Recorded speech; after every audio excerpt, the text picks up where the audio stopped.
형성과 노후 대비 계획이 필수적입니다. 아무것도 하기 싫다는 생각이 든다 하더라도 현실은 그렇게 쉽게 풀리지 않습니다. 하지만 계획을 세우고 꾸준히 실행한다면 누구나 편안한 노후를 누릴 수 있습니다. 오늘 영상이 여러분의 노후 준비에 조금이라도 도움이 되었길 바랍니다. 감사합니다.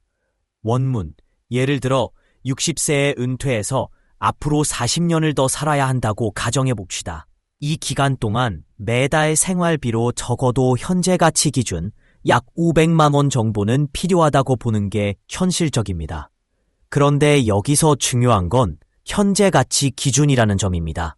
물가가 연평균 1.5%씩 상승한다고 하면 10년 후에는 약 580만 원, 20년 후에는 약 670만 원, 30년 후에는 무려 780만 원 이상이 필요해집니다. 즉, 단순히 매달 500만 걸 절실히 느꼈습니다. 여러분들 중에서도 30대와 40대 분들이 많으실 텐데요. 앞으로 우리가 맞이할 미래가 바로 지금 5060 세대가 겪고 있는 현실일 수 있습니다. 현재 대한민국의 인구 구조를 보면 5060 세대가 가장 큰 비중을 차지하고 있고 이들의 삶의 질과 안정성은 곧 국가 전체의 문제로 이어질 수밖에 없습니다. 따라서 이 다큐멘터리를 꼭 한번 시청해 보시기를 권해드립니다. 또한 작년에는 MBC에서도 은퇴 없는 나라라는 제목으로 비슷한 주제의 다큐멘터리가 방송된 적이 있습니다. 이 프로그램 역시 별다른 해결책을 제시하기보다는 현재 우리가 직면하고 있는 다양한 문제들을 솔직하게 드러내는데 초점을 맞추고 있었습니다. 이러한 방송들이 계속해서 제작되고 있다는 사실 자체가 이미 많은 사람들이 이 문제에 대해 심각하게 고민하고 있다는 전에 직장 생활을 접었지만 당시 월급날이었던 21일에 아무것도 입금되지 않은 계좌를 확인했던 기억이 납니다. 이 경험은 말로 표현할 수 없을 만큼 강렬한 충격이었고 소득 절벽이라는 단어가 얼마나 무시무시한지를 직접 체험하게 해주었습니다. 그래서 제가 강조하는 것이 바로 늦게 은퇴하는 것입니다. 빨리 은퇴하는 것은 더 이상 선택지가 아닙니다. 오히려 늦게 은퇴하는 것이 필수가 된 시대입니다. 최소한 70세까지라도 경제활동이나 사회활동을 통해 소득을 창출하는 세컨잡 또는 세컨라이프라는 라이프를 준비하는 것이 중요합니다. 물론 이런 이야기를 들으면 대부분 공감하시면서도 동시에 이렇게 말씀하시는 분들도 계십니다. 너무 알겠는데 그래도 진짜 아무것도 안 하고 싶어요. 옛날 광고처럼 아무것도 안 하고 싶다는 마음으로 그냥 살고. 전에 직장 생활을 접었지만 당시 월급날이었던 21일에 아무것도 입금되지 않은 계좌를 확인했던 기억이 납니다. 이 경험은 말로 표현할 수 없을 만큼 강렬한 충격이었고 소득 절벽이라는 단어가 얼마나 무시무시한지를 직접 체험하게 해주었습니다. 그래서 제가 강조하는 것이 바로 늦게 은퇴하는 것입니다. 빨리 은퇴하는 것은 더 이상 선택지가 아닙니다. 오히려 늦게 은퇴하는 것이 필수가 된 시대입니다. 최소한 70세까지라도 경제활동이나 사회활동을 통해 소득을 창출하는 세컨 잡 또는 세컨 라이프, 세컨 라이프를 준비하는 것이 중요합니다. 물론 이런 이야기를 들으면 대부분 공감하시면서도 동시에 이렇게 말씀하시는 분들도 계십니다. 너무 알겠는데 그래도 진짜 아무것도 안 하고 싶어요. 옛날 광고처럼 아무것도 안 하고 싶다는 마음으로 그냥 살고 싶은데 그럼 어떡하나요? 그런 분들도 계십니다. 나는 60살 이후엔 손 하나 까딱 않고 기본적인 생활만 편안하게 500만 원 정도 쓰면서 살고 싶다는 의견도 종종 듣습니다. 그런 분들을 위해 제가 실제로 계산해보고 검토해봤습니다. 우선 이 영상을 보고 계신 분들이 30대라고 가정하고 35세를 기준으로 설명을 드리겠습니다. 2025년 기준으로 35세라면 1990년생이 되겠네요.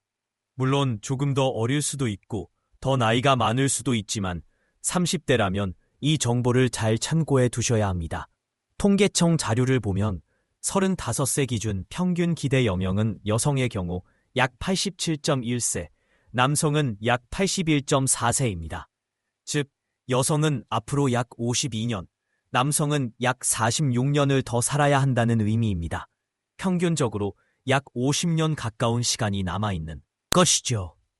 여기서 은퇴 시기를 60세라고 본다면 은퇴 후에도 약 24세 때 25년 정도의 시간이 남아있는 셈입니다. 그럼 은퇴 후 생활비는 어떻게 계산해야 할까요? 제가 이전에도 여러 번 언급했듯이 현재 월 생활비에서 교육비와 대출이자를 제외한 순 생활비를 기준으로 계산하는 것이 좋습니다. 35세 시점에서는 아직 아이가 없거나 결혼하지 않았다면 교육비 항목은 제외해도 되고 대출 이자는 있을 수 있으니 그것을 제외한 금액이 실제 생활비가 됩니다. 그리고 이 순생활비의 2배는 은퇴 후에 필요하다고 보는 것이 현실적입니다. 절대로 2배보다 적게 드는 경우는 거의 없다고 보시면 됩니다. 그래서 제가 500만 원이라는 금액을 제시한 이유도 여기에 있습니다. 평균적으로 35세 시점에서 도시 생활을 하는 1인, 60세이고 1인 가구인 사람이 있다고 가정해 봅시다. 이 분이 현재 서울 지역에 위치한 7억 원짜리 주택을 소유하고 있고 매달 500만 원의 생활비를 죽을 때까지 받고 싶다고 한다면 주택연금을 활용하는 것이 현실적인 대안이 될 수 있습니다. 주택연금은 자신의 집을 담보로 내놓고 보험회사나 공적기관에서 매달 일정 금액을 연금 형식으로 지급받는 제도입니다. 죽을 때까지 혹은 일정 기간 동안 지급받을 수 있으며 집은 나중에 해당 기관에 귀속됩니다. 이 주택연금에는 크게 3가지 지급 방식이 있습니다. 1. 정액형, 매달 일정한 금액을 죽을 때까지 받는 방식입니다. 가장 안정적인 형태로 생활비 계획을 세우기 쉽습니다. 2. 초기 증액형, 초기에는 더 많은 금액을 받다가 점차 줄어드는 60세이고 1인 가구인 사람이 있다고 가정해 봅시다. 이분이 현재 서울 지역에 위치한 7억 원짜리 주택을 소유하고 있고 매달 500만 원의 생활비를 죽을 때까지 받고 싶다고 한다면 주택연금을 활용하는 것이 현실적인 대안이 될 수 있습니다. 주택연금은 자신의 집을 담보로 내놓고 보험회사나 공적기관에서 매달 일정 금액을 연금 형식으로 지급받는 제도입니다. 죽을 때까지 혹은 일정 기간 동안 지급받을 수 있으며 집은 나중에 해당 기관에 귀속됩니다. 이 주택연금에는 크게 3가지 지급 방식이 있습니다. 1. 정액형, 매달 일정한 금액을 죽을 때까지 받는 방식입니다. 가장 안정적인 형태로 생활비 계획을 세우기 쉽습니다. 2. 초기 증액형, 초기에는 더 많은 금액을 받다가 점차 줄어드는 방식입니다. 노후 초기에 활동이 많을 수 있으므로 초기에 더 많은 자금이 필요한 경우 유리합니다. 3. 전기 증가형, 시간이 지날수록 받는 금액이 점점 증가하는 방식입니다. 장기적인 물가 상승에 대비하고 싶은 분들에게 추천됩니다. 이 중 어떤 방식을 선택하느냐는 개인의 상황과 필요에 따라 달라집니다. 다만 중요한 건 주택연금을 통해 집을 팔지 않고도 매달 일정한 생활비를 확보할 수 있다는 점입니다. 결론적으로 60세에 은퇴하여 월 500만 원의 생활비를 안정적으로 쓰려면 자산 규모나 소득 구조에 따라 다르지만 최소한 7억 원 정도의 자금이 필요하다고 볼 수 있습니다. 이는 주택연금이나 기타 자산 운용을 통해 마련할 수 있는 금액이며 단순히 예금만으로는 어렵습니다. 따라서 젊은 시절부터 탄탄한 자산, 형성과 노후 대비 계획이 필수적입니다. 아무것도 하기 싫다는 생각이 든다 하더라도 현실은 그렇게 쉽게 풀리지 않습니다. 하지만 계획을 세우고 꾸준히 실행한다면 누구나 편안한 노후를 누릴 수 있습니다. 오늘 영상이 여러분의 노후 준비에 조금이라도 도움이 되었길 바랍니다. 예를 들어 60세에 은퇴해서 앞으로 40년을 더 살아야 한다고 가정해 봅시다. 이 기간 동안 매달 생활비로 적어도 현재 가치 기준 약 500만 원 정도는 필요하다고 보는 게 현실적입니다. 그런데 여기서 중요한 건 현재 가치 기준이라는 점입니다. 물가가 연평균 1.5%씩 상승한다고 하면 10년 후에는 약 580만 원, 20년 후에는 약 670만 원, 30년 후에는 무려 780만 원 이상이 필요해집니다. 즉, 단순히 매달 500만 원이면 충분하겠다고 계산하는 건 위험할 수 있다는 말입니다. 요약, 이 문단은 노후 생활비 계획의 중요성과 물가 상승, 인플레이션으로 인한 실질적인 자금 부족 가능성을 경고하고 있습니다. 구체적으로는 다음과 같은 핵심 내용을 담고 있습니다. 60세, 은퇴, 100세까지 40년 생존 가정, 매달 필요한 생활비, 현재 기준 500만 원. 하지만 시간이 지나면서 물가가 오르므로 실질적으로는 더 많은 돈이 필요함. 연평균 1.5% 물가 상승을 가정하면 10년 후에는 580만 원, 30년 후에는 780만 원이 필요. 각 항목별 상세 설명. 1. 은퇴 시점과 기대 수명. 대부분의 직장인들은 60세 전후의 정년퇴직을 맞이합니다.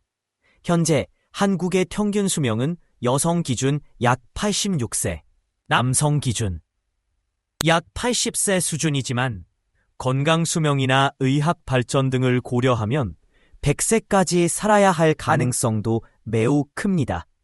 따라서 은퇴 후 최소 30과 40년 이상을 대비해야 합니다. 2. 월 생활비 계산 기준. 현재 시점에서 한 달에 적당한 생활을 하기 위해 500만 원 정도가 필요하다는 것은 통계나 일반적인 생활비 조사 기준입니다. 예를 들어 월 식비, 관리비, 공과금, 외식, 병원비, 교통비, 여가 활동 등 기본적인 삶을 유지하려면 적지 않은 금액이 듭니다. 특히 도시 지역에 거주하거나 혼자 사는 경우 주거비, 전세 월세까지 포함되면 더 큰 부담이 됩니다. 3. 현재 가치 기준의 의미. 현재 가치 기준이라는 표현은 지금의 돈 가치를 기준으로 미래 비용을 예측한다는 뜻입니다. 하지만 시간이 지날수록 돈의 가치는 떨어지고 물가는 올라갑니다. 예를 들어 지금 1만 원으로 사던 커피가 10년 뒤에는 1만 1,500원 혹은 그 이상이 될 수 있다는 것입니다. 4. 물가 상승률 적용 계산. 물가 상승률을 연 1.5%로 가정하고 계산하면 미래의 생활비는 다음과 같이 증가합니다. 현재 500만 원, 10년 후 약 580만 원, 20년 후 약 670만 원, 30년 후 약 780만 원. 이 계산은 복리 방식, 컴파운드 인터레스트로 이루어집니다. 예, 500만을 1 플러스 0.02로 10, 이꼴 약 580만. 즉 시간이 지날수록 물가 상승의 영향이 점점 커진다는 것을 보여줍니다. 5. 500만 원이면 충분하다라는 생각의 위험성. 많은 사람들이 나중엔 덜 쓸 거니까 괜찮을 거야 라고 생각하지만 실제로는 생활비가 줄기보다는 오히려 늘어나는 경우가 많습니다. 노후에는 의료비, 돌봄 비용, 장기 요양 등의 지출이 늘어나기 때문에 오히려 젊었을 때보다 더 많은 돈이 필요할 수도 있습니다. 또한 경제 상황이 불안정할수록 인플레이션이 높아져 생활비 부담은 더욱 커질 수 있습니다. 결론 및 요약. 이 문단은 다음과 같은 메시지를 전달합니다. 노후 준비는 10년, 20년 후의 문제가 아니라 지금 바로 시작해야 하는 과제입니다. 생활비는 시간이 지날수록 늘어납니다. 단순히 지금 기준으로 얼마면 된다고 계산하면 실제 생활비에 크게 못 미칠 수 있습니다. 물가 상승을 반드시 고려한 재무 계획이 필요하며 이를 반영하지 않으면 은퇴 후 생활이 매우 어렵게 될 수 있습니다. 영화 편을 보면 갑자기 미래에서 로봇이 등장하는 장면이 나옵니다. 그 로봇은 T800 같은 모델이 아니라 조금 다른 형태의 로봇인데요. 아놀드 슈왈츠네거가 나오는 영화죠. 갑자기 그 로봇이 나타나서 주인공의 목을 잡아 끌고 태워서 데려가는 장면이 있어요. 그런데 사실 이 로봇은 미래에서 온 것이고 그 목적은 현재의 나에게 미래에 벌어질 일을 알려주러 온 것입니다. 그럼 그 로봇을 누가 보냈을까요? 누군가가 보낸 게 아니라 바로 미래의 내가 과거의 나에게 보낸 것입니다. 마치 어느 날 갑자기 누군가가 나타나서 여러분에게 이렇게 말하는 상황이라고 생각하시면 됩니다. 지금 저 정도만 저축하면 안 돼. 저 정도 절제로는 안 되고 노후 준비를 위해서는 여러분이 생각하는 것보다 훨씬 더 많은 자금이 필요하다 라고요. 이런 말을 듣는 사람들은 대부분 황당해하고 정말 그런가? 하고 반신반의하죠. 그런데 이 영화를 본 분들이라면 아실 거예요. T-800처럼 감정이 없는 로봇도 등장합니다. 그런데 영화 후반부에 아이가 로봇에게 죽지 말아줘라고 말하는 장면이 있죠. 이 영화는 1991년도 작품이라 저는 당시 20살 때 봤는데도 지금까지 기억에 남는 대사들이 있어요. RBB 같은 건 아니고요. 처음에 로봇이 소년에게 이런 말을 하죠. 눈에 눈물이 나는 걸 보고 What's wrong in your eyes? 이런 식으로 묻습니다. 눈에 어떤 물질이 나오는지 궁금해하면서요. 근데 영화 마지막쯤에는 그 눈물이 무엇인지 이해하게 되고 아이에게 I know why you cry 라는 대사를 합니다. 이 대사 하나만 들어도 얼마나 인상 깊었으면 30년이 지난 지금도 기억이 나는 걸까요? 이 영화처럼 지금의 제가 미래의 제 자신에게 보내준 메시지라고 생각하세요. 마치 미래에서 온 T-800 로봇처럼 제가 지금 여러분께 전달하고 있는 이야기는 바로 미래에 실제로 벌어질 일에 대한 경고이자 현실입니다. 최근에 제가 영상에서 언급한 적이 있는데요. 평생 월 500만 원을 안정적으로 받기 위해서는 약 13억 원 정도의 자금이 필요하다고 말씀드렸습니다. 많은 분들이 그건 너무 많다, 그건 현실적이지 않다고 말씀하시더라고요. 하지만 실제로 계산해보면 60세에 은퇴해서 위험자산에 신경 쓰지 않고 안정적으로 매달 500만 원을 수령하려면 정말 그 정도 자금이 필요합니다. 물론 일부분에서는 이렇게 반응하실 수도 있어요. 1인 가구가 월 500만 원이나 쓰겠어? 350만 원이면 충분하지 않겠어? 라고요. 그렇다면 350만 원 기준으로 다시 계산해 보겠습니다. 현재 시점에서 30대 중반의 사람이 60세가 되었을 때 똑같은 기준으로 생활하려면 최소한 7억 원짜리 주택과 통장에 2억 2,500만 원 정도의 현금이 있어야 한다는 계산이 나옵니다. 즉, 총 9억 2,500만 원 정도가 필요하다는 얘기죠. 즉, 60세 은퇴 시점에 집값 7억 원 플러스 현금 2억 2,500만 원, 총 9억 2,500만 원이 필요합니다. 여기에 인플레이션을 고려하면 어떻게 될까요? 25년 후의 가치로 따지면 이 금액은 무려 13억 3천만 원에 달합니다. 결국 13억 원 이상은 준비되어 있어야 한다는 이야기죠. 물론 지금 당장 은퇴하시는 분들이라면 지금 시점에서 13억 원이 필요하겠지만 60세에 은퇴하실 분들이라면 350만 원으로 생활하더라도 내 집은 7억 원어치, 통장엔 2억 2,500만 원 정도가 있어야 하는데 이 금액이 인플레이션을 감안하면 25년 뒤에는 13억 원에 해당한다는 것입니다. 정리하자면 지금 30대 중반인 내가 60세 이후에도 평안하고 안정된 삶을 살기 위해서는 두 가지 조건이 필요합니다. 첫째, 계속 이사 다니지 않도록 현재 기준으로 최소한 7억 원 정도의 주택에 거주해야 하고, 둘째, 아무것도 하지 않아도 매달 350만 원을 여유롭게 쓸 수 있도록 미래 가치로 13억 원 정도의 자산을 준비해야 한다는 것입니다. 여기서 중요한 건 이 13억이라는 숫자를 지금 시점의 현재 가치, present value로 생각하실 필요는 없다는 겁니다. 미래 가치, future value입니다. 즉, 25년 후인 60세 시점에 13억 원이 필요하다는 것이지 지금 당장 13억 원을 모아야 하는 건 아니에요. 그래도 이렇게 계산해보면 지금 여러분이 하고 있는 저축, 투자, 절제 등이 정말 충분한지 스스로에게 물어볼 수밖에 없습니다. 연초에 결심했던 계획들을 돌아보면서 진짜로 60세 시점에 현재 기준으로 13억 원에 해당하는 자산을 만들 수 있는 준비를 하고 있는지 오늘 이 순간만큼은 진지하게 생각해 보셨으면 좋겠습니다.